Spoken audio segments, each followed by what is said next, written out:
Thank you all again for being here. And without further ado, because I know we're a little bit past the time, I'm going to introduce Allison Shafani, who's professor of digital humanities at University of Miami's Modern Languages and Literature Department. And I'm very excited to have her moderate this panel. And we've all been in some email communication, and I think at this point she's had a chance to meet all the panelists. And without further ado, Thanks. this. Maybe when you guys respond, you can kind of pass the mic around. I think we're going to start today just by having everyone introduce themselves, and if they could give a brief sort of visual description and a claim about what you do. You can just say dancer if you want or whatever, and then your pronouns. And I'll go ahead and start. So I'm Allison Shafani. As Susan said, I'm a professor at the University of Miami, and I'm not really here in my capacity as a professor of digital humanities, but I am here in my capacity as a professor of media studies. And media is the sort of umbrella term that I guess is guiding our panel today. My pronouns are she or her. I am wearing a blue shirt, and I'm kind of tall, but you can't tell because I'm sitting down. Good evening. My name is Hector Machado. All pronouns welcome. I'm a survivor. I'm a performance artist, and I'm a stage and production manager. I am a African American male. I am a double amputee in a wheelchair. My left leg is above the knee. My right leg is below the knee. I have on a black throw dress, if you will, in cheetah print, and I have my faux locks up in a bun. Thanks. Hello, my name is Lonnie. I'm originally from China. I have my right arm, my left arm above the elbow is not there. I am shaking because I'm nervous. I'm from Axis, representing Axis Dance Company. I've danced with Axis for about 2 years now, known them for about 4 years, and I go by she, her pronouns. She, her, hers. Good one. Let's try that one. Hello, I'm Laura, and I'm a Kanduko dancer from about 4 years now. I'm from France, and my pronouns is she and her. I'm naturally blonde, if you have any doubt. And and then I'm wearing just a little bit of mascara. I have a gray top, and my arm is a bit longer than Lani's, and it's also on the left. Hello, my name is Michaela. My pronouns is she, her, or it, I think can be. So I wear one t-shirt, I don't like this color, but I like the t-shirt. It's okay. And I have bracelets in my both arms that I love so much, bracelets and rings, and I have a quite medium size of hair, curl, and 1 leg and a half right, 1 full leg in the left side. And I'm Kanduko dancing. Thanks. Thanks. No, I'm Kanduko dancer, and I'm freelancer dance artist a long time. Thank you. Hi everyone, good afternoon. My name is Jose Dominguez. I am artistic director for Anti-Heroes Project. It's a non-for-profit organization working here in Miami, in the area of Miami, doing theater and some other activities for people with and without disabilities. Here with me is Hero, my service animal. Hero is a yellow lab. He is over 80 pounds. He's a little bit overweight. He's totally happy of being overweight and overfitted. So, no, he's getting better now. And I am completely blind. I have a little bit of lighting perception on my left eye, and I'm partially deaf. So my right ear works in its own way, and my left ear works a little bit better than the right one. Okay, thanks. Maybe we'll just get started today by talking about representation pretty broadly and what you think that means to you, and what you think it should mean sort of moving forward, in forward motion, if you will. Does anybody want to start?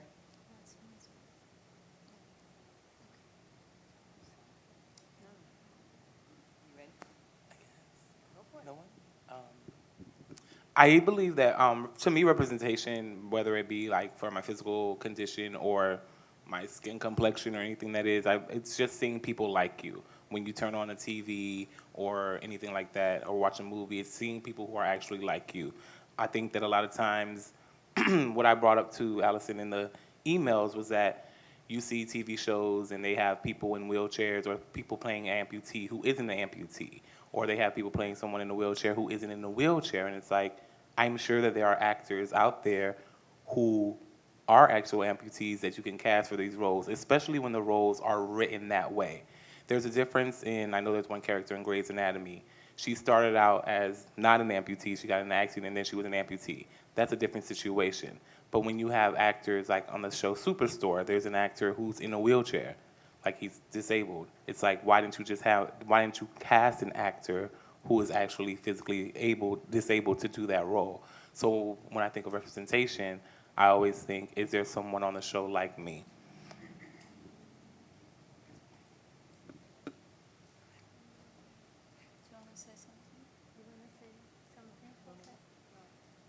Okay, I guess the next question would be, since many of you work in movement and think about movement, movement is generally speaking a non-representational art, right? So what do you think representation means in terms of things like dance? What's representation means? Anybody? Sure. So dance is not a representational art, meaning what it depicts, right, is not something other than itself. It's not trying to show you what a pipe is, right? It's trying to show you something else. And I'm just sort of curious about how we think about representation in terms of dance. On the one hand, you have potentially the representation of certain bodies, right, that aren't normally on the stage in a production, right? But on the other hand, you have something communicated beyond pure representation. I'm not thinking about that. Any representation. I'm just curious about the work of the choreographer, the maker, and sometimes we have to be a plate or a frog or whatever. So actually sometimes you have to be a representation of something. We call it a role or a character, and yeah, we just try to make it real, becoming real or fantastic or imaginative somehow, with whatever is our body or technique or, yeah.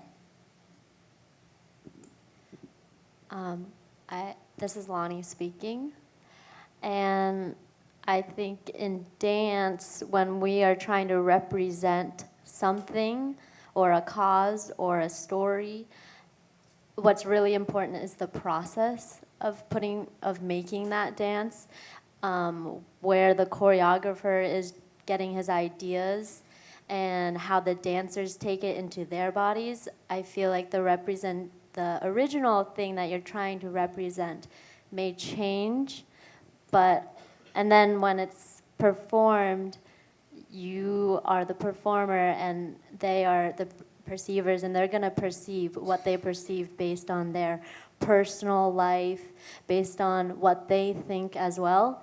So I feel like representing something through movement and dance is controllable but uncontrollable at the very same time, which makes it such an exceptional art because it allows for conversation.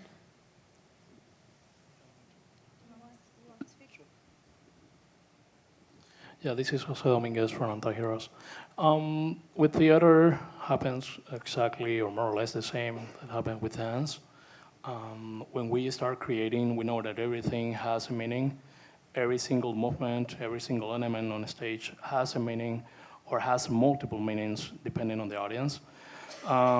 We, in a way, we try to reduce that amount of meanings if we want to obtain a single, just a very single significant of all of that, whatever is happening around the character or around the symbols that we're using on stage.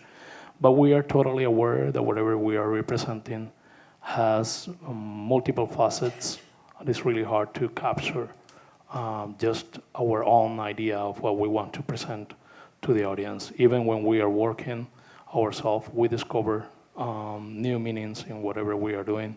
So it's a growing process, and as a director, I need to be aware that that kind of process never ends, not even after the piece is ready. The piece is ready, of course, because we decided that it's ready, or maybe because the piece decided it's ready to be presented, but the process is never ending, it's always something alive. So representing is kind of an open process all the time. Thanks. Okay, moving on from there, you mentioned sort of working with or working towards an audience, and maybe even without knowing what that audience is experiencing or what they're coming to work with. Given that you think that's collaborative in some way, do you think that what you do, I guess, how do you understand the role of the representation of differently abled bodies in that collaboration? Why does that matter? How does that matter? What can you do differently from that perspective? From the perspective of the audience? Just in thinking in terms of that, what is that is that relationship different, I guess, if you're representing a broader range of abled bodies? I just think. I think for the audience, depends if the audience is if habituated to see different bodies. I think okay, this can be just one more body and just one more character inside the artistic world that they show. But if the audience is no habituated and see different bodies, they can be beautiful because they, I think, have, I don't know, in some countries or some cultures have this cliche that see the disabled bodies in movement or theatrical beautiful. They put almost one, don't know, see like something coming. But after can be more realistic with the artistic purpose of the show. I don't know if I'm clear, but maybe I'm not clear because I just think in Portuguese. But I think depends of the audience, and the relation between here and stage with the audience is another big thing. Because depends of the choreography, depends of the artistic purpose. Sometimes we just collaborate, we just really with the audience in some piece. In another piece, we completely in our world. In another piece, we jump between here and outside in terms of, yes, it's relation.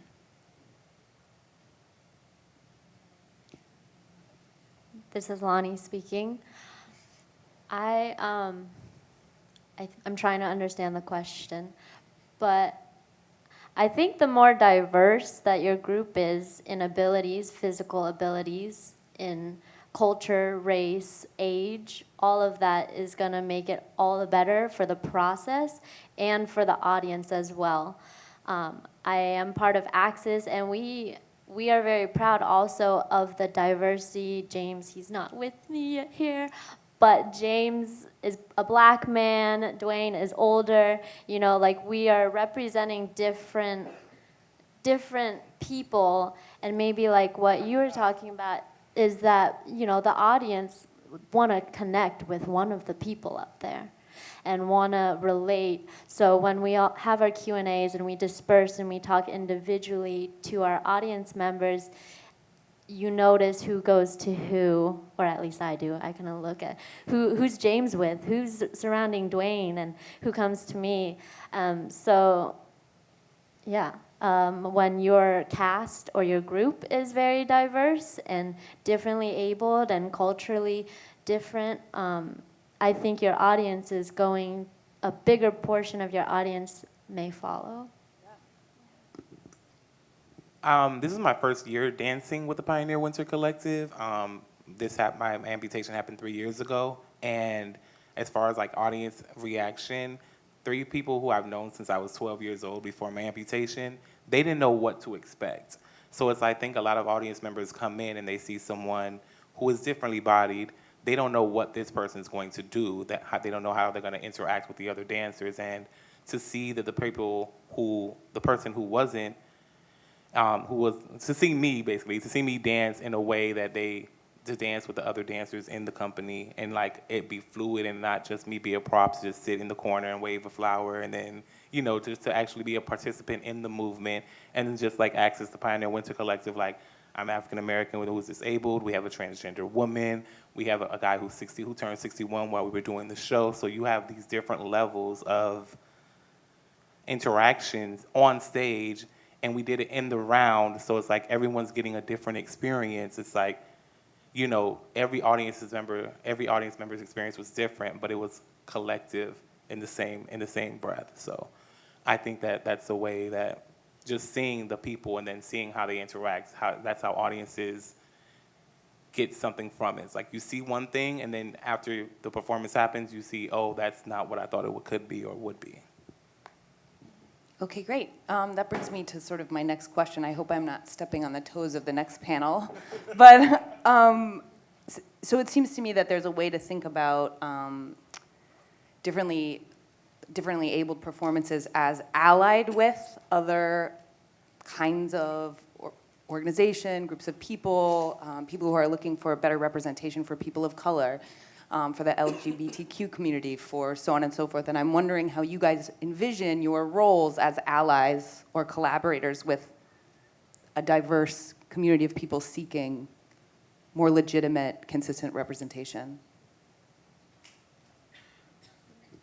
I mean, for me, it's like a lot, right? Because I'm African American, I'm queer, and I'm an amputee. So like a lot of times when I dress very colorfully, I'll say that. And so when I walk into a room, a lot of people don't know what to expect. And I think that that's the beauty of being an individual, you know? It's, oh, sorry, it's a little emotional here. It's like, you know, I got lost. Can you repeat the question again? I'm sorry. I just think that representation, like I said before, like just being in the room and being a part of the conversation is representation, and being your full self and allowing yourself to fully be yourself starts a conversation like we're having right now. Sorry. This is Lonnie speaking. Being a part of Axis has definitely put me around a lot of different marginalized groups of people, and I'm not going to speak for a person of color, but I can represent them by being an ally, I believe. Like, that's just an example. Like, interacting with such differently abled people gives me the skills to know how to interact with differently disabled people. I think So in a way, we're just representing marginalized people, and it's like a ripple effect. I feel like I've wandered off. I don't know where I am, but it's a ripple. Yeah, I feel like I'm an individual, but I'm also part of a group.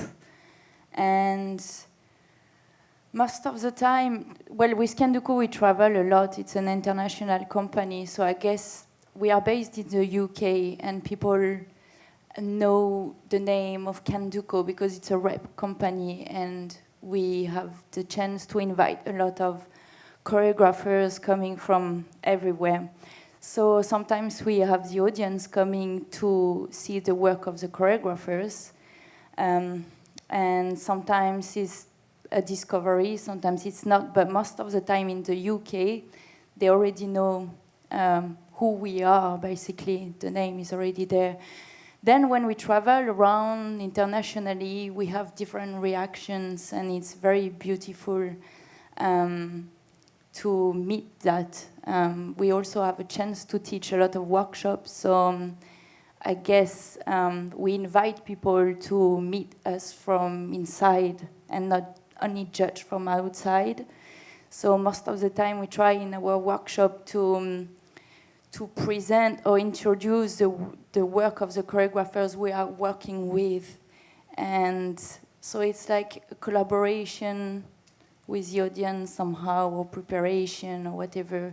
And then I guess the role of the media is very important as well. How do they speak about you as a company, as dance artists? How do they present you, you know? And we are lucky in the UK, we have The Guardian, and they write amazing articles about our work. And it's not always the case. Yeah, sometimes we travel and the medias don't know our work, and they present us as I think we should not be presented.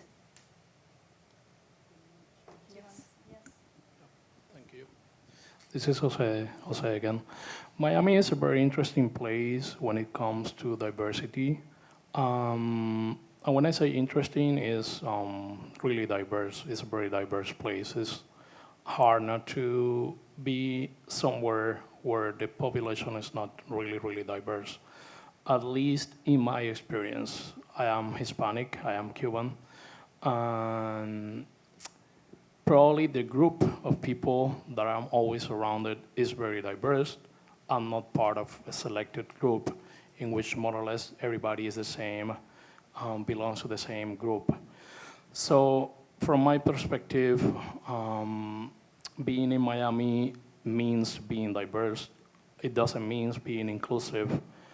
We always try to be inclusive, starting from myself, and I have to educate the people that work with me around what is really to be inclusive, or what is really to work with someone with disabilities.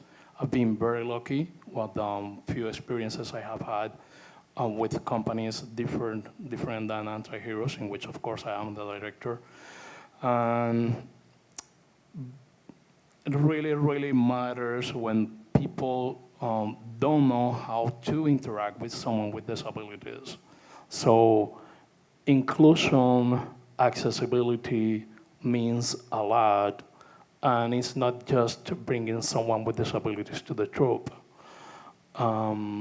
Just by bringing a diverse group of people, you are being inclusive because everybody is different, everybody has different backgrounds. I think in a way we are trained to become more or less the same. We all try to speak in the same way, we all try to be kind of the same, showing the same politeness or showing the same spectrum of thoughts. But when it comes to work with artists, it's completely different because we are really, really unique, each one. We don't care about being the same. We all need to express our own individuality. So the fact of that I am the blind in the group was an issue for a while. I was looking for being not the only one blind or not the only one with a disability, but working with more people with disabilities together with me. So that was what I did a few years ago, working with blind people. And I realized that I didn't know anything about blindness, only about my own blindness. And they just told me something that it was kind of common sense, but it was not, I hadn't achieved that point of the common sense. They told me not because we're all blind, we're all the same. So it's really, really interesting how each one see themselves. And it's a kind of a puzzle to really understand what's going on in the mind of each one, including my own mind when I am thinking on the improvisation or in the fragmentation of something. So it's really, really interesting. It's a really, really curious process that takes place everywhere, or including in your family, but especially when being inclusive also means understanding different point of views, working with different kind of people, and being inclusive requires a lot of education, and it's something that I learned in the hard way. Thank you. On that note, do you think of your work as performing an educational role? And if so, is that a role for the audience? Is it you that's sort of being educated? How do you think of that? Sure, sorry. I was wondering if you think of your work as providing an educational role, as either educating the audience or working to self-educate, right? That your work educates you. Depending on the piece, there are pieces in which I'm not trying to educate the people, but a piece like for Loris and Moon, which was done by 3 blind performers, in which we included audio description as part of the narrative of the piece. So it was an audio describer who could see, and 3 blind individuals performing by themselves. They had no one around. Definitely the piece was about their childhood and the way they discovered the world. It is interesting that for many people, that is the most interesting piece we have done, because they really know, they kind of started fighting against their own stereotypical perception of people with disabilities. So stereotypical in a way is, well, I think stereotypical is always bad. But in a way, stereotypical is another way in which you label things or people to get into a comfort zone in which you kind of understand. You just put them in that area because you think that way you understand them better. The thing is that once you are there, you don't move out of there. So bringing the people out of their comfort zone, having blind people, one of the performers was also missing one leg, one arm, well, her left arm, is kind of what's gonna happen here. Actually, we would have loved having more audience coming. The show was free, especially because our idea was to bring as many people as possible, but because of there were only blind performers or whatever, I don't know which one is the reason, still working on it. The audience was really, really not that much. Not even the theater audience came to see the show. I have no idea what they had in their mind, but we're working to put it back again because FIU, the Florida International University, thinks there is an interesting project for their honors students. So maybe it was a piece done for someone, like the student from a university. I have no idea. When we did it, our idea was really to educate, at the same time entertain, but also it had a very important component that was educating these 3 blind performers who was always wanted to be actors. You cannot train or form an actor in 6 or 7 months. that is a misunderstanding, but they achieve their dream of being on a stage, representing, seeing themselves performing their own stories with a little bit of narrative around. So depending on which one is the piece, just to answer your question, sometimes we do it to educate, sometimes we do it to learn a little bit, which is always happening. But I think theater, dance always comes with an educational component. You're always learning something through the eyes or through their senses, whatever you're using. But definitely there is no one single direction in our work. When I'm on stage, I'm not educating people, or maybe I am actually by being seen. That's the best education maybe I can give to the audience, is just being there. And I know I have the power of being seen. And that's my choice, because I'm here. Then when I'm teaching, yes, I'm probably educating the student to have or use the right vocabulary to speak about dance, bodies, and also just respecting each other and all these kind of rules they need to have probably. And then the only people I would love to educate is the journalist. At Access, we do teach kids often. We teach them dance, as well as advocating for people with disabilities. And also, we always say that while we're teaching, we're also learning. And in the media, I guess we've had growing pamphlets showing us working with the individual kids. And for me personally, it's interesting to look at, because I'm like, that's me. And that's this girl that I had to crouch beside to get on the same level, and like we were communicating in that moment. So it's great. I just trying to pull it back to how media might show us interacting and educating is actually a very important thing to capture. It could be as stunning as a performance shot. I think seeing Dwayne doing a movement and seeing another kid, totally different age, different race, but doing the same movement, it says a lot, because Dwayne is educating him, but he's actually facing him. So the boy is educating him by saying, I'm following, but don't go too fast, maybe. I mean, I don't know if I just created that dialogue, but the picture, I feel like when we capture moments of us educating the community or being in the community is just as powerful as the artistic pictures as well.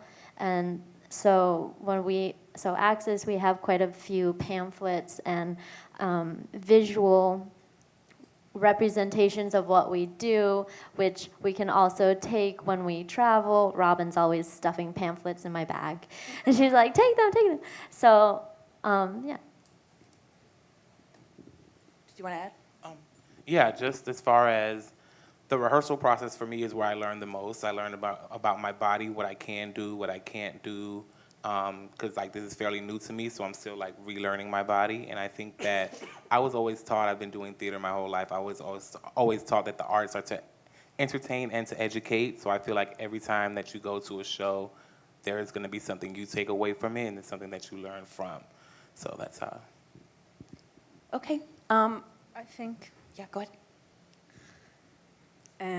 maybe as an artist and dancer, I know thinking educate audience or educate myself.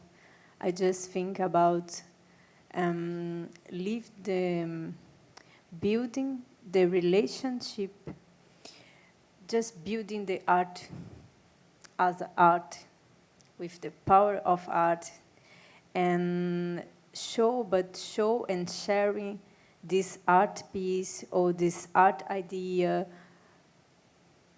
and what come after come in second position over the art.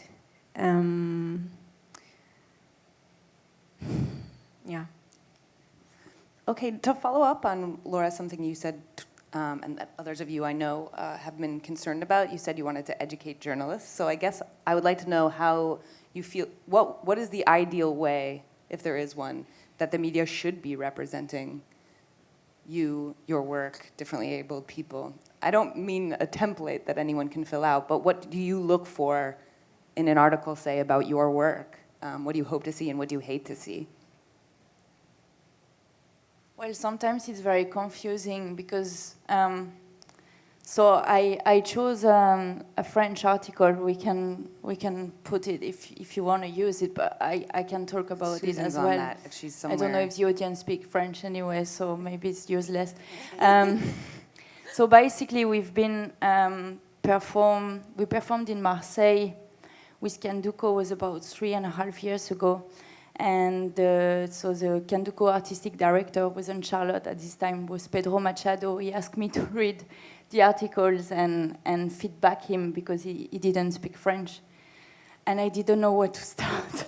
It was awful, awful. So basically, instead of having the information that the audience for me needs, like knowing, for example, that Canduco does exist from 27 years. We are based in the UK. We are a rep company, disabled and non-disabled dance artists, a group of 7. They spoke about me, great. So the first line is, I'm from Lyon, and I have only one arm. Okay. And then, instead of introducing my work or speaking about me as a dancer and collaborating with people, because I'm not the only one on stage, we are a group of 7 again. So, except, yeah, they were turning around. So basically, the article is all about disability instead of Canduco, dance, rap, whatever. So, yeah, that's why I want to educate some of the journalists. Maybe we have journalists in the audience, you know. I didn't say I want to educate everyone, but yeah, some of them.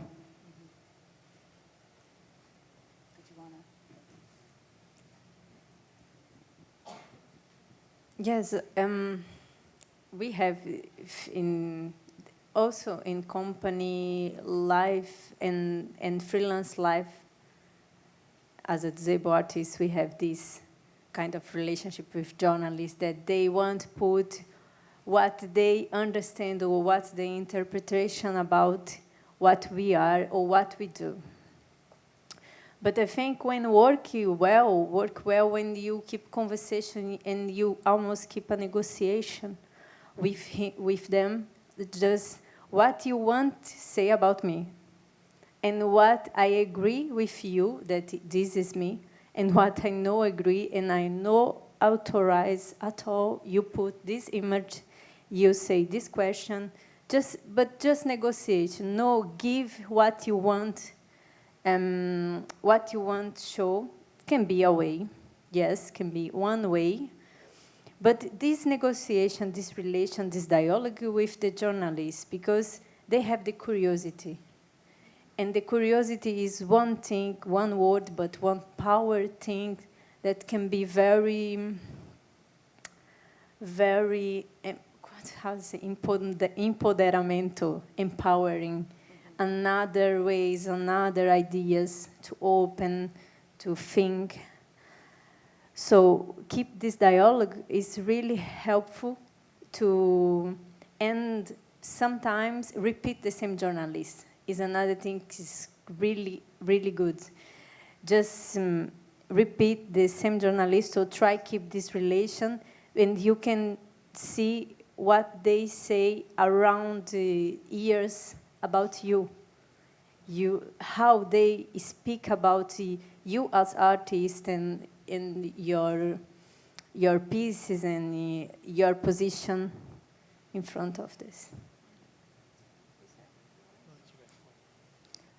Okay.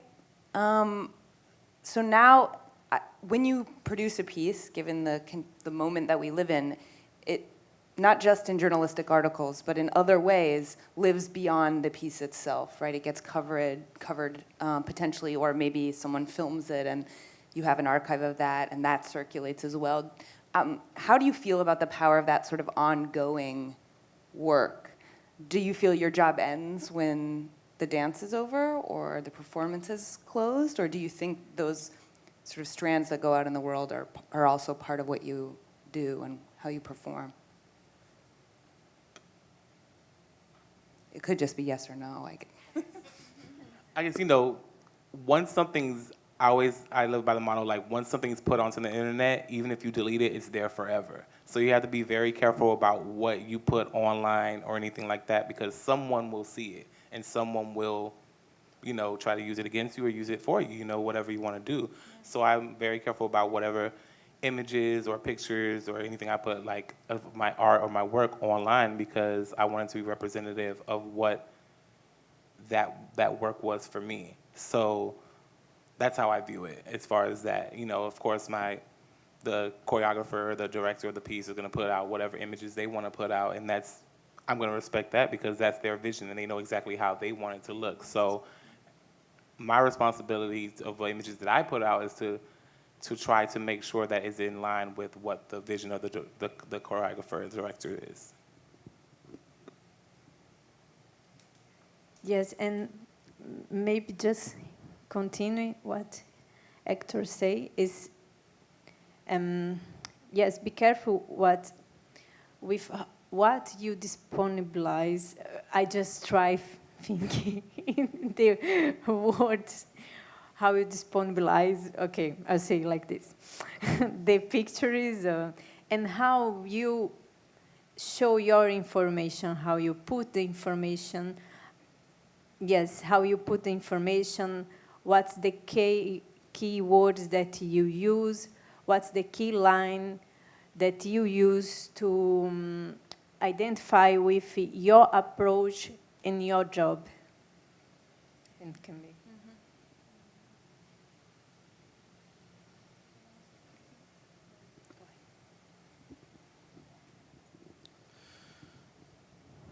This is a very interesting piece of the conversation because I'm always struggling with what should I or what should I not say in a post, what should be posted and what should be not.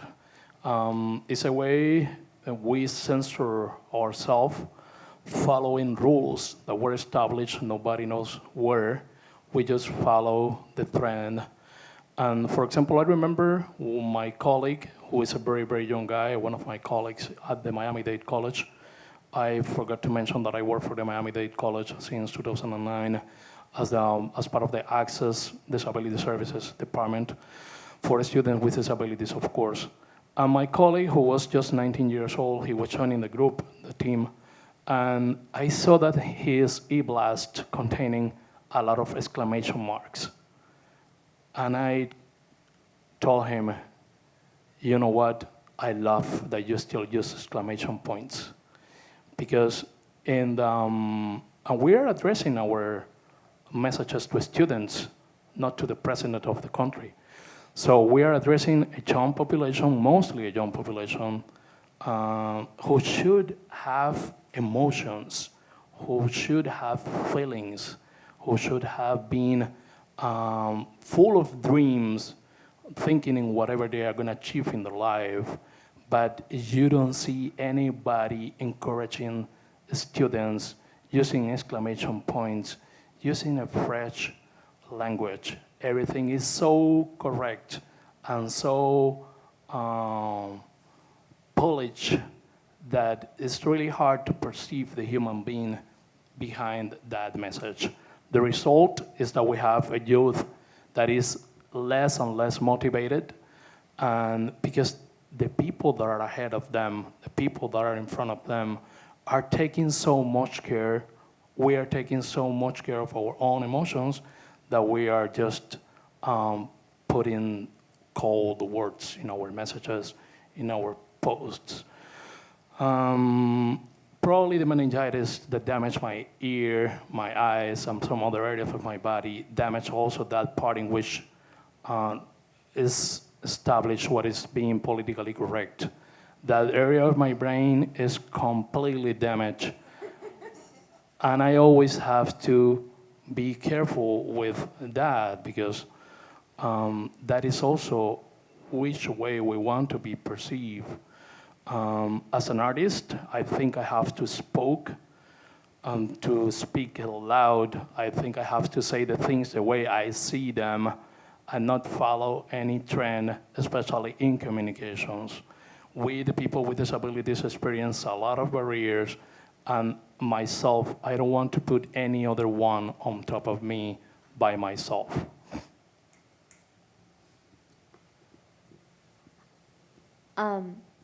So, Axis, we're a contemporary repertory dance company. I'm going to start off by what we dancers, how we utilize actually video of dance in the company, just trying to learn these older pieces and put it onto the new group of dancers. Videos are really hard to learn from. They say that a picture is worth 1,000 words, but I think a picture doesn't say the other 3,000 words because you can't get emotion all the time from video or you can, oh, where am I? Okay. Let me start over. Okay, so Axis, we learn a lot from the video, but I think when we are learning from the video, we don't catch every detail. And I think in the bigger world, when we put out movies or videotapes of ourselves, it is going to be taken and it's going to be cycled and change. And I think, I'm sorry, I had a whole thing.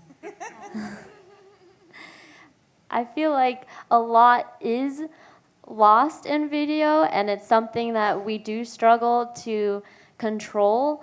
And really, I do think on the other side is that video can show a lot of different angles, and the way you edit, the way you cut, you can bring in special effects to create these emotions or these dreams that can get a message away.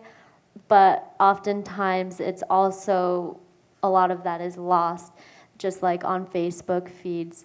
So I think that when I personally put out a picture, I don't try to give it too much value because also you are inviting a lot of people in to look at this, and they're going to say positive and negative things.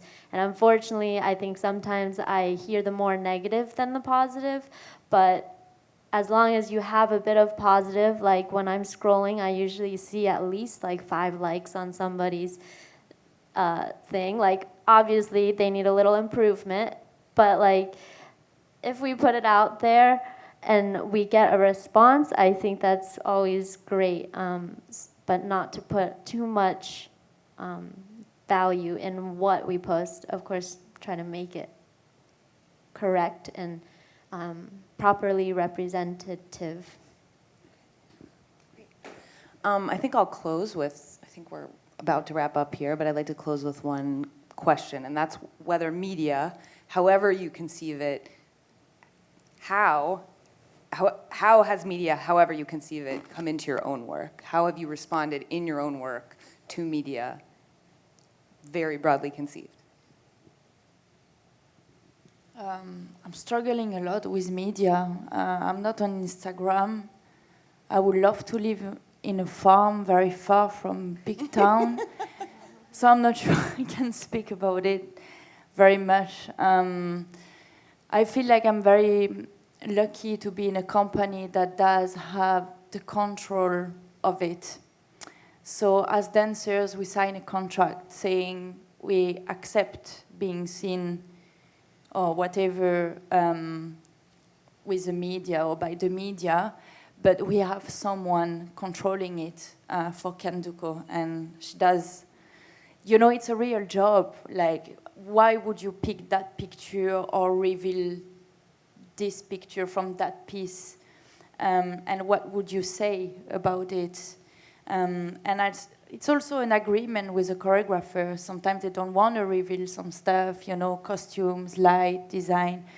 So, yeah, I can't speak personally of the impact of the media, except that it annoys me a bit. Yeah. Just how media, however you conceive of that word, has impacted your work or does impact your work. Yeah, have a lot and huge impact, especially I think in this online life, this virtual life that we have in the last 20 years, we can say, that all the things can be very viral. And I remember that I just back to Instagram 2 weeks ago, 3 weeks ago. I'm no, but I'm quite curious to how you use the media in a way to you feeling that more realistic with yourself as a professional. And I just speak with a producer, and it's some people that is like my orientator in ideas. And he say, Mika, you know that you really need learning how use the hashtag in the Instagram. Because the hashtag in the Instagram can viralize your photos. And after I ask myself if I want to viralize my photos. But some photos, I want that viralized because it's kind of questioning that provocate me as an artist. And I think it's provocate me because that response that is come from the creative process. And sometimes I just want to share, say, okay, we can see if this is touch many people and how many people touch. I think we have, the media is very powerful, and we really should not just be careful, but almost play with this powerful and teach in learning a bit tips how play, because can be really, I think, a power for your ideas and how you feeling that's more realistic. Your job, your personality. I don't speak about personality, but it can be. I guess for me, media makes me want to make more art, because when I look in the media, I don't see a lot of people like me, like myself. So I want to create more art so that more people like myself are represented. And as far as, and that's like the base point of it. And then like media can be a whole bunch of different things, right? Because the way you promote your show on the media gets more ticket sales to your show, and it gets more people to see your show. And then the articles can either,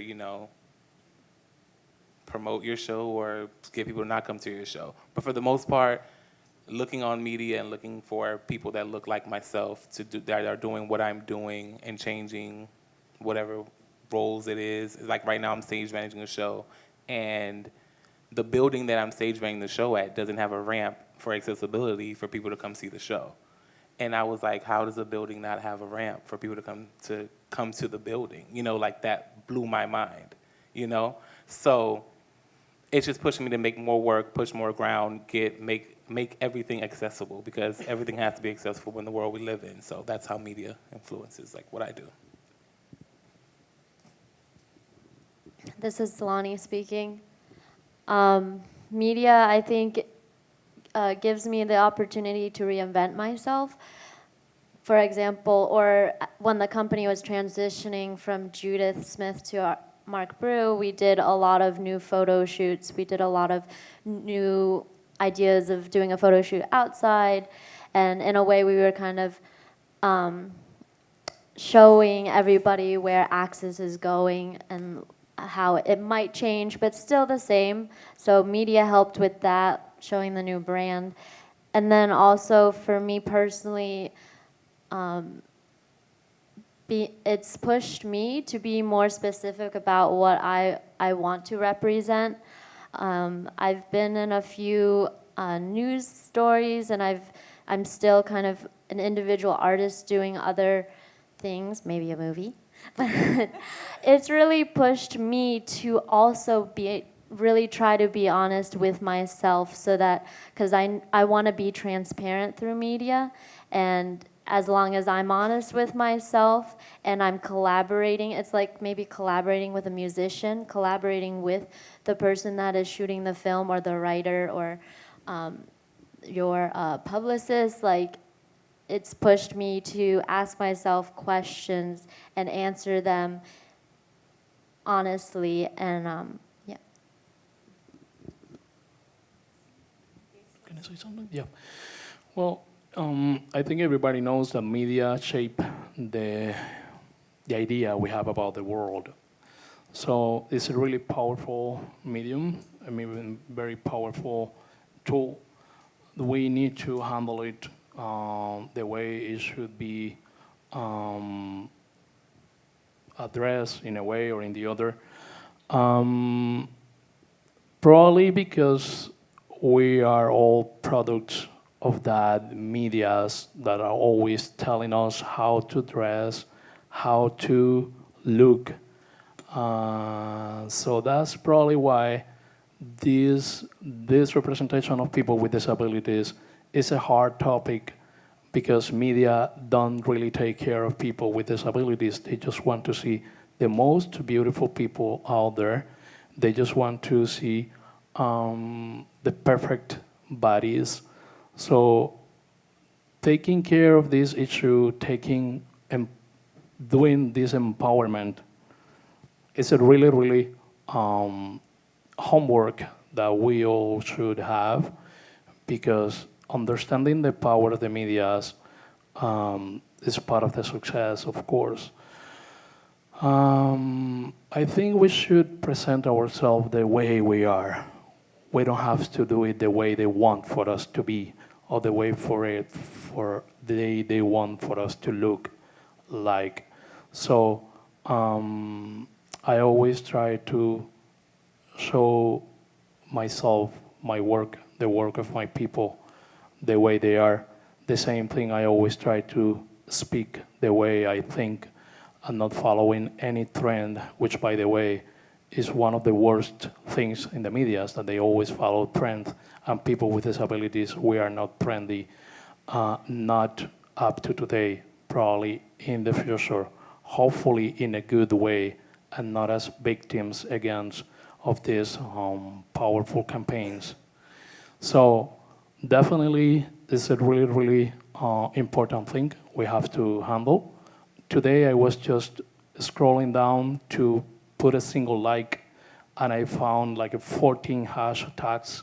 So I was using my phone, and it was impossible for me to know when it was about to end. And I decided not to put the like because I was tired of doing this and this and this. I never finished. Hashtag whatever in Cuba, hashtag I'm happy, hashtag I am whatever, hashtag. And I said, no, you are who you are, and you're not gonna get my like because it's too much. I never put hashtags in anything.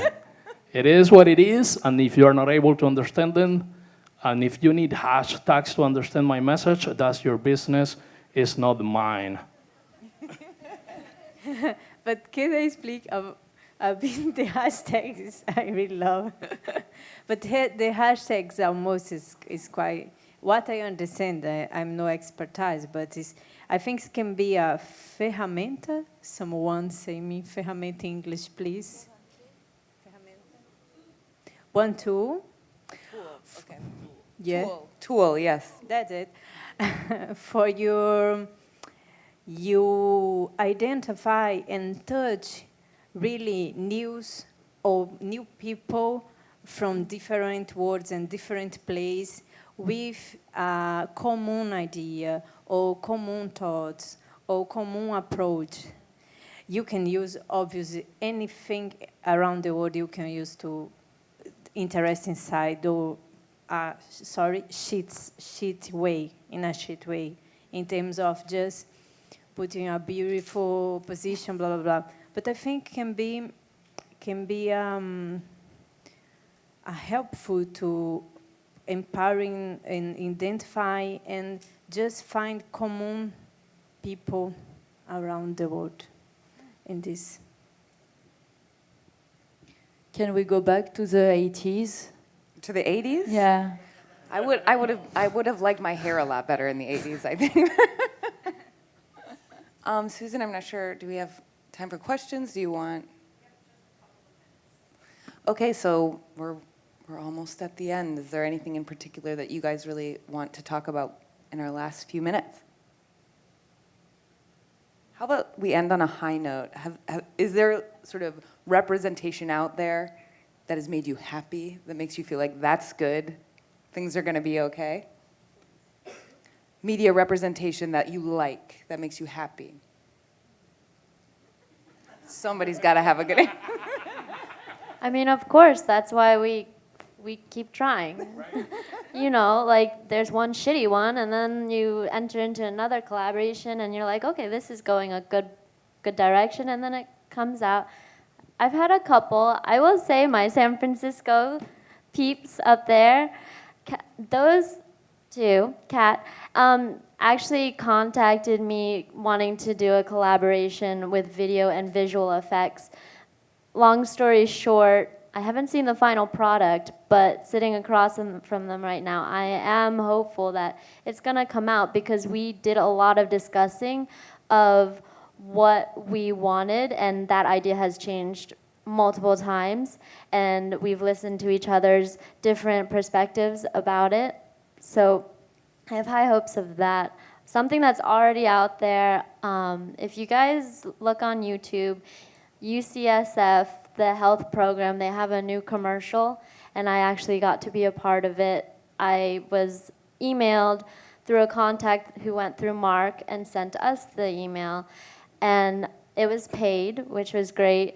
And it's just a short little snippet of differently abled people. I have actually a still shot of it. Oh, it was, well, yeah. And they, when I went on the shoot, they said, pretend that you have a creative thought and dance through it.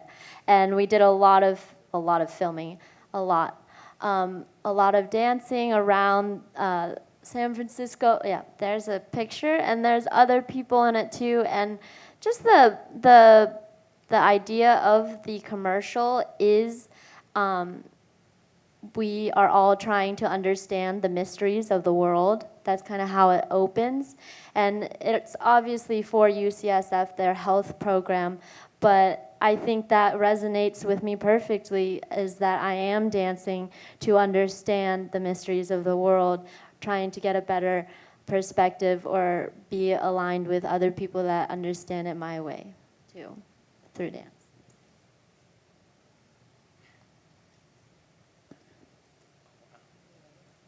You don't have anything that makes you happy? And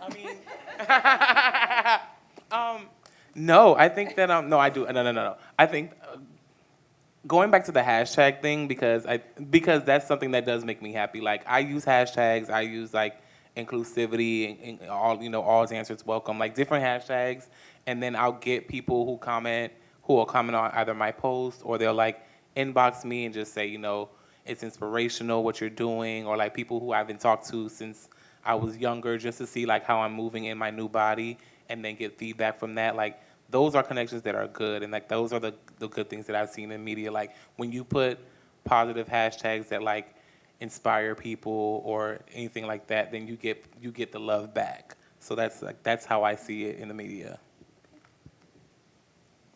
Yeah, I have one thing that made me very happy this morning on Facebook. One of my favorite choreographers, he's called Etain Patel. I really recommend you guys should go on YouTube and watch some stuff from him. Took a video of himself rapping in his kitchen with a rap. So just before cooking, he's rapping in Indian and in English, and that made me happy.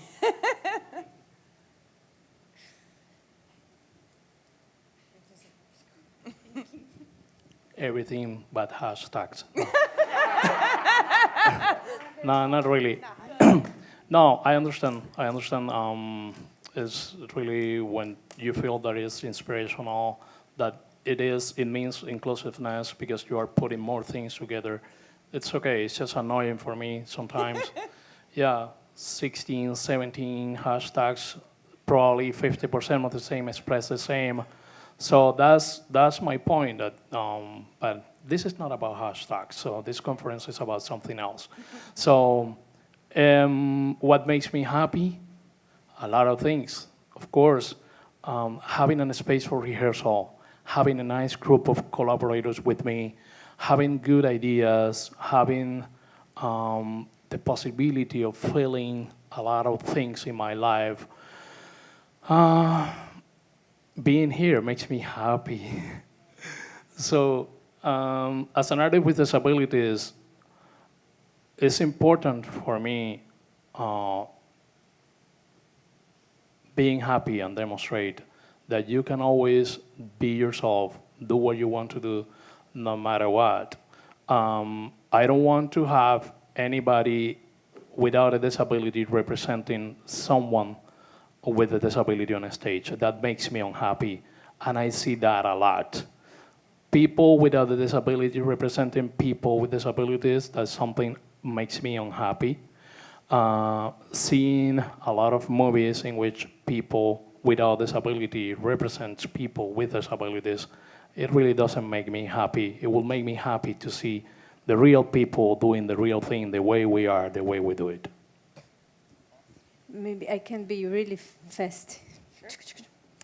What make me satisfied, I can say, no happy or sad or bad, but satisfied or more interested is when I think it's when I have the, oh my God, it's like my heart is coming. Very it's cute. So beautiful.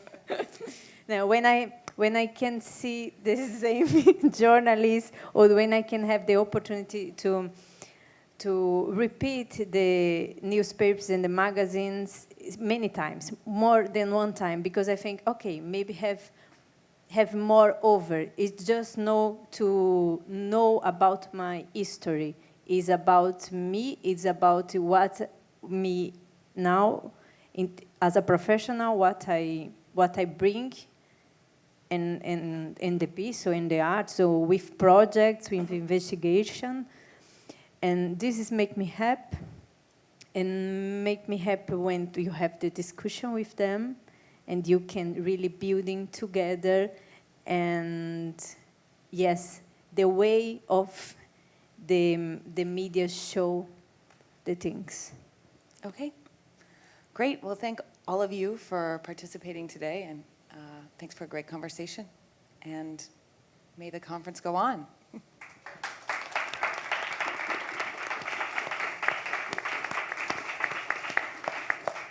Thank you, everyone. We're going to take a short break, and just about around 7, if you can be back for the closing panel, Intersecting Disability.